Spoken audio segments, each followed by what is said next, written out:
All right, welcome back to my channel. Hi, my name is Steve. I am a sexual healer and a sacred intimate. I work with clients one-on-one in the virtual setting, and I also offer in-person bodywork sessions out of my private studio here in Palm Springs, California.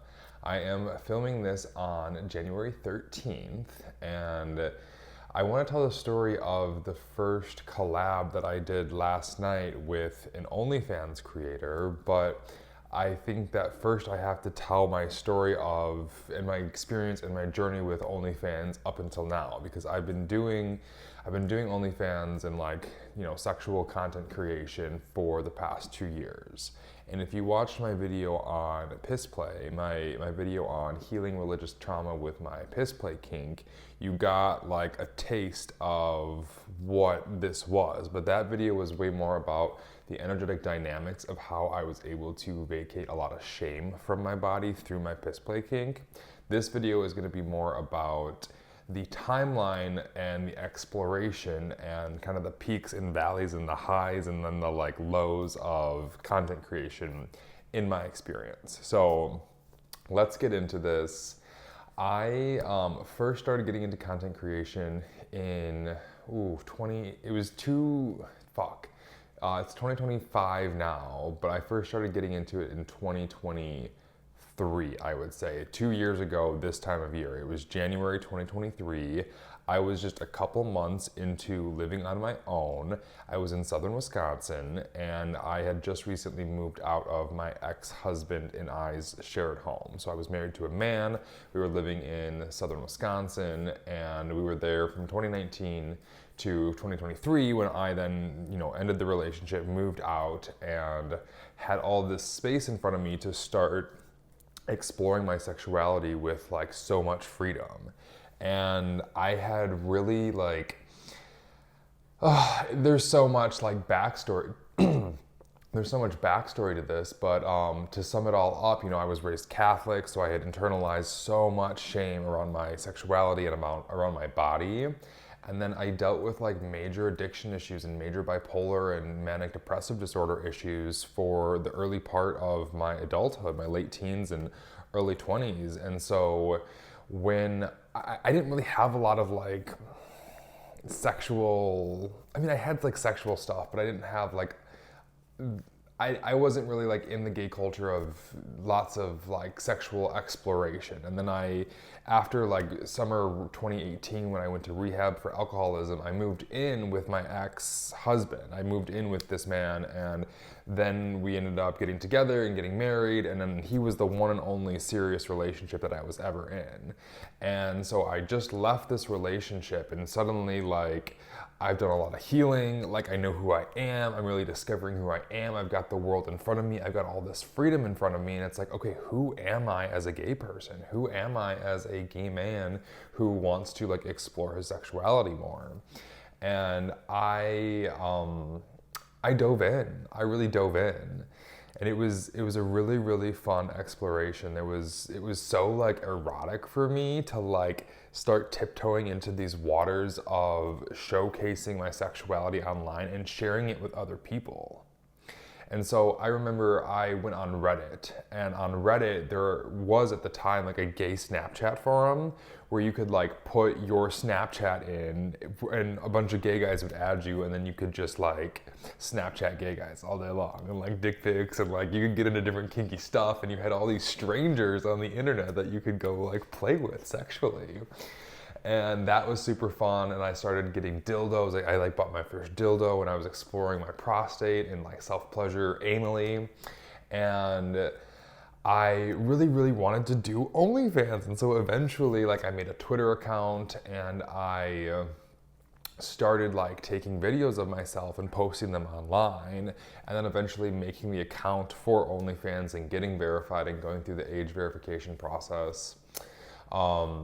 And it was great. I got a couple subscribers, and I'll say that so at the time when I was living in southern Wisconsin, I sold real estate. So that was kind of my gig that I was doing to provide for myself financially. And this was a life I was living outside of my Southern Wisconsin colleague real estate friends kind of thing. Like there wasn't a big gay community. There was like 6 gay people in the town. That's a made up number, but that's what it felt like. And this whole like world of posting online and creating OnlyFans, it was very, very separate from my real estate career.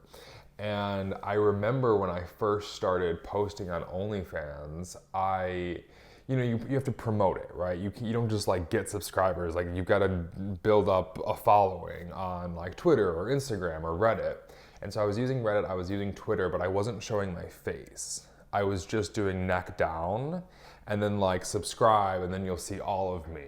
And that was like fine. I was getting a handful of subscribers, but I was really worried because I was like, what if somebody sees me? Like, what if I get exposed? Like, because at the time, like, again, I'm providing for myself for the first time. And as a real estate agent, you're an independent contractor. So you're not like, you kind of get to do what you want, but like, would it be okay? And like, would my reputation be ruined? And what if everybody found out? Like, oh my goodness.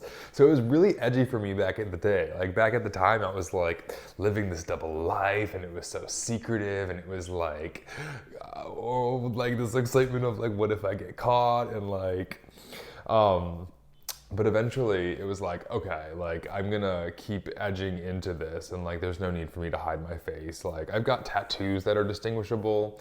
And the other line of thought around it was like, like scared me was like, well, what if somebody I know like sees it and then shows it to people and then it gets out and then my reputation or like real estate is like tarnished or whatever. And looking back, I'm like, that's so like, come on, dude. But at the time, it was super real for me. And so the line of thought that I used to kind of like sink into it even more was, if somebody is gonna out me, like if somebody's gonna see my content, like first of all, they were looking at it. You know what I'm saying? Like they were looking at it. It's not like it's just gonna like stumble onto their Facebook feed. It's gonna come up in their porn feed on Twitter or like Reddit or online. And secondly, for someone to go and like out me, they would have to be like, oh, look, I found this and I was looking at this. Now like, let me go show this around. So anyways, I don't know why that felt important to say, but like, maybe I'm just blessed. Maybe I'm fortunate I don't have people that are like out to get me that I know of, but regardless, I digress. I eventually started showing my face and I just put myself out there fully. When I was doing all of this, I started leaning more into the piss play, and that was super fun and that was super explorative, and it really started taking off. So with the piss play, like I remember I am a big bath person, so I love to take baths, and I used to, at the end of a bath, I would like pee in the water and then I would like shower off and like be done, like, okay, that was gross, like fun, but you gross. And so I was doing that, and then I'm on these online forums on Snapchat and stuff, and I would like film myself like in the bathtub, like jerking off or with a heart on or whatever. And eventually I started like posting the videos of me pissing on myself right before I would get up and shower. And the response that I got from some people was very, very positive. They were like, oh my God, dude, that's so hot. And I was like, is it? Okay. And so it was so interesting because I never would have leaned into my piss play kink. I never really would have explored it if I didn't have the external validation for it. If there wasn't like an outside force, like seeing it and like cheering it on and like thinking it was a hot turn on, I don't think I really would have gotten into it.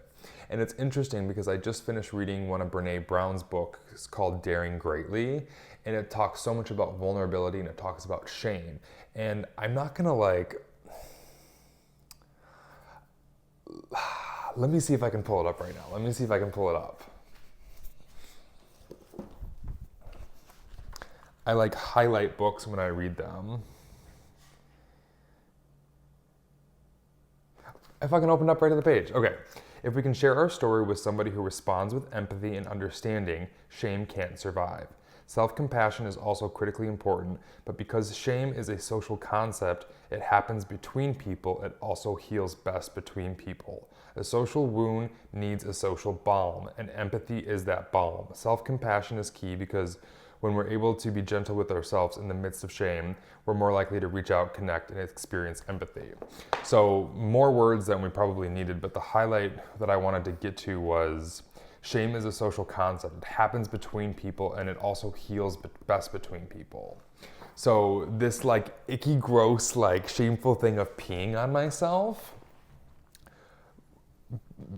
interacting with that in a social relationship and engaging somebody else, it helped melt it. It helped open it up for me. It helped remove the shame around it for me. And then I started like leaning into it, and I was having so much fun. And what else do I want to say here? So OnlyFans is very like vanilla with the content they allow. There's like a strict, like it's very vanilla. And Just for Fans is another platform that many creators, especially in the kink world, will use because it's much more kink friendly. And you know, like there's so many good looking guys who have nice dicks that are on OnlyFans, and like a lot of people are collabing, and that's like the main thing that people do to kind of grow their audiences. But I was just living in small town Wisconsin, population 6,000-7,000, and I was one of 6 made up gay people in the town. So I wasn't like, this was just a solo venture. Like this was just me, myself, and I. And so like, you know, I was having fun. I was posting videos of myself jerking off and coming and trying on different underwear and jock straps and like all these different things, like playing around with all these different like easy, like vanilla things. But that kind of like, okay, where else can you go with this? And so this piss play thing opened up, and I was like, oh my God, like the world is my oyster. I can get so far into this. And so I did. And I started really like taking off in my standards. Like I feel like, you know, people make millions of dollars on OnlyFans these days. And so like taking off in my standards, I was making 2, 3, 4, 5 grand a month. And it was paying all of my bills. And I was having so much fun with it. And I learned a lot about like this piss play fetish because there's different layers to it. There's different like facets of what people are into with piss. So one of those things is desperation. So like having to pee so bad where you're like dancing around like, oh fuck, I have to pee, but I'm not by a bathroom. We're like, oh my God, I have to hold it. And so I started playing around with that. And like, it's so interesting. Like it was like fun. It was fun. I don't know if it was like erotic, like if I saw somebody else who like really had to pee, that doesn't turn me on. But like for me, it was fun to play with the different sensations that came about while having a full bladder, and then getting my cock hard, and then starting a stream of piss, and then pinching it off with a hard cock while my bladder is still full. And then you add like a toy up my ass, and you add like prostate pleasure and like prostate stimulation internally on top of starting and stopping a piss stream with a hard cock and being like, I have to pee so bad. Like there's so much fucking shit to do there. There's so much pleasure there. There's so much like you can get into there. And so that was like one thing. And so that was super fun. The other thing that people like get really into is wetting themselves. So it's one thing to like piss all over yourself, and that's super fun and slimy and gross and dirty and wet and messy and like just sloppy. Like to piss all over yourself on the floor and like jerk off and like roll around in it. Like, are you kidding me? Like so gross, so dirty, but like in the best like filthy fucking way. Like let's just get like fucking messy. You know what I'm saying? Like so that's one thing. And then the other thing that people really got into that I had a lot of fun with was wetting yourself. So like pissing your pants. And this could be a whole other conversation of like where these kinks stem from, because like think about like how shameful it would be and how wrong it would be to piss your pants growing up. And how much like how embarrassing that would be and how like childish that would be. Or like if you were so desperate and you had to pee but you couldn't because it would be so bad. Like there's all these like shadow places that these kinks stem from, and I could do a whole nother video, and probably will do another video, about like the nature of kink and where it stems from and the origins of it all and like the psyche and how that all plays out. But like I digress, another day, another time. But wetting yourself was another fun thing to explore. and like wetting your pants or wetting your jeans, and it's like fucking like dirty, like it's messy, and it's kind of like, fuck it, dude, I'm just gonna piss my pants. You know what I'm saying? Like, just like to fucking do it. Like, when's the last time you pissed your pants? Give it a try. You might like it. You might like it. I don't know. And then like, it's just like dirty. Like, it's fucking like, you know what I'm saying? It's like, let's get into it. But the other thing that, like, the embarrassment factor and like the shock factor of it all, to do that in public, was another thing that people were really into. So I don't know, I just like I had a lot of fun. And I had a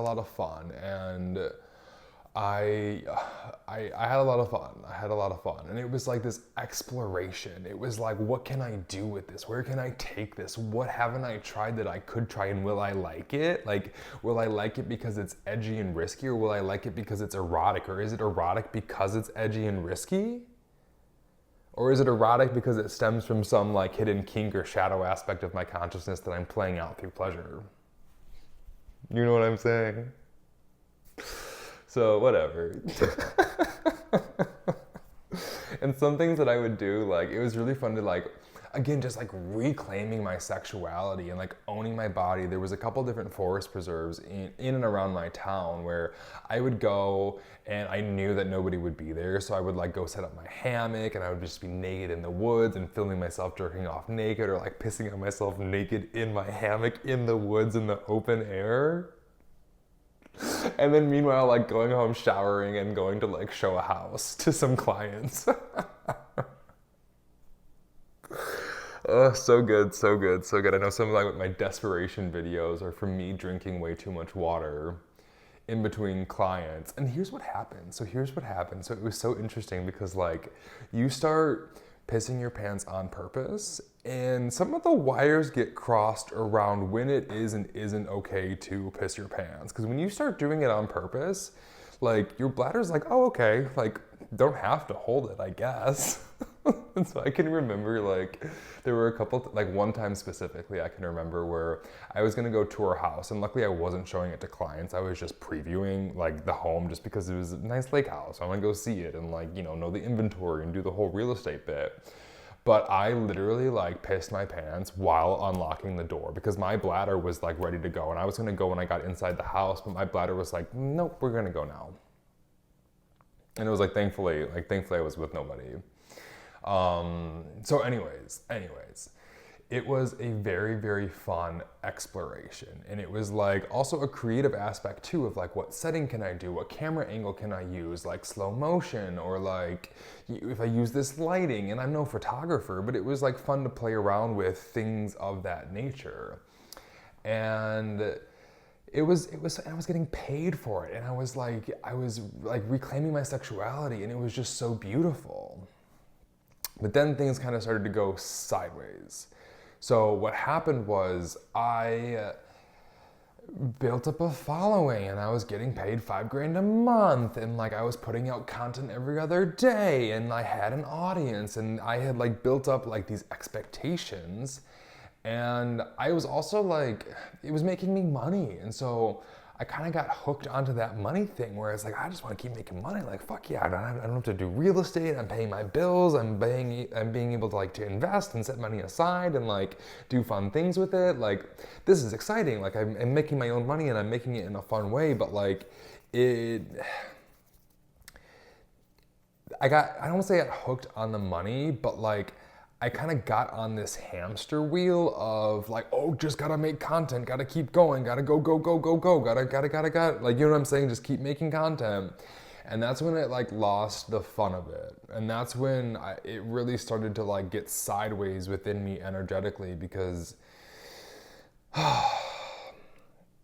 it became a chore. It was no longer this fun exploration. It was like, I have to go do this because the fans want it, or because like if I don't, then I'm not gonna like be putting out as much content, and then my fans won't subscribe anymore. Or I won't have new stuff to tease, and I can't keep growing this thing that like was growing and making me money, but then the exploration was done. The fun was gone. Like, I kind of like saw it through and I experienced all this different pleasure, and then it was just like repeating stuff and doing some of the same stuff again, or like, but it wasn't fun anymore. I didn't really want to do it anymore. I was just doing it because I thought I had to do it. And that was really like not, it kind of put a wrench in things energetically. And I did that for a few months. And I don't like that I did that. Like, obviously, like, I forgive myself, I love myself, but like, I was, how do I want to put this? I don't want to say I was like selling out, but I was like selling my power. I was selling my sexuality when I didn't really want to. You know what I'm saying? Like, I was doing it out of obligation. I was doing it out of other people's expectations. I was doing it out of a trade for survival currency, money, right? Like, I wasn't, I just kind of fell into like the shadow consciousness, or the shadow side of the prostitute archetype. And that's when it just kind of like, I don't know. I don't recall like, I mean, it's not like doom and gloom in the world end or anything like that. It was just like, nah, like I don't want to do this anymore. And I was like just doing more than I really wanted to, and it felt icky in my system, but I would do it anyway. And that kind of went on for a little while.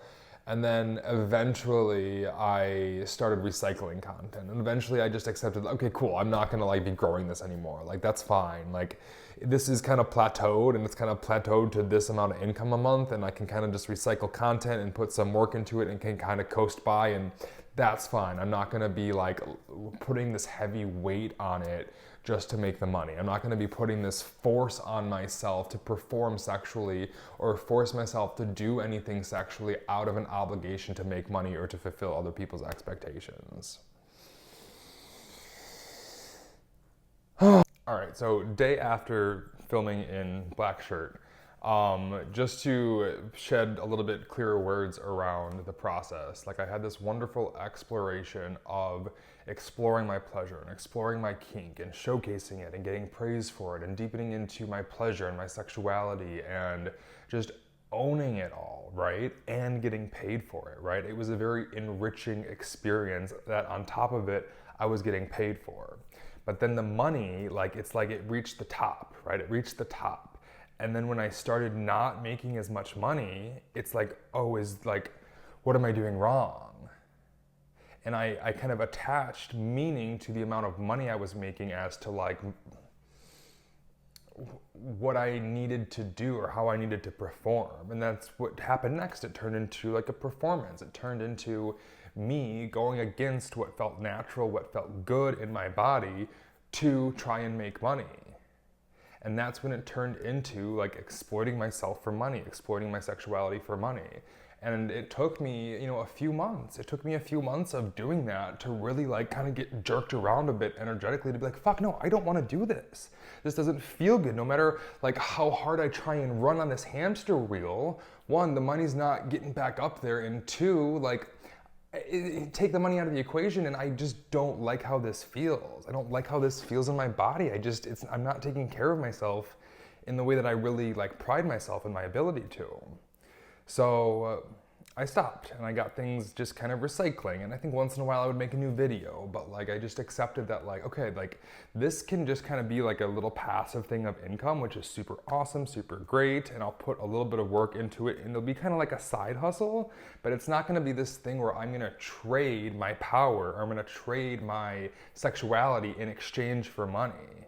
No, I only want to be engaging in this if it's an enriching experience, if it's helping me grow, if it's helping me like explore myself more, and if it's helping me like showcase raw, authentic pleasure. I don't want to perform. I don't want to put on a show. Like, so much of what I teach and the work that I do as a sexual healer and a sacred intimate is this whole concept of this conditioned sexual self, or the patterned sexual ego, where we engage with sexuality from a place of conditioning or a place of patterning or a place of, external expectations, rather than engaging with our sexuality from a place that feels good and organic and explorative. Okay. And I didn't even have these words yet. It just, in my body, it didn't feel good. It's just like, this is draining me. It feels icky. And it's like, ew, go, no, I don't want that. I don't want that anymore. I don't want that anymore. So thankfully, like, I was able to tune into that, and I was able to be like, okay, like, thank you so much for this opportunity. Thank you so much. And now, like, what a fucking story. Like, what a good time. Like, what growth, what a transformation, what a journey. And now, like, I can, what's next? You know, what's next? What's coming down the pipeline for me next? And I sold some real estate, and yeah, that's kind of where I want to end the story now.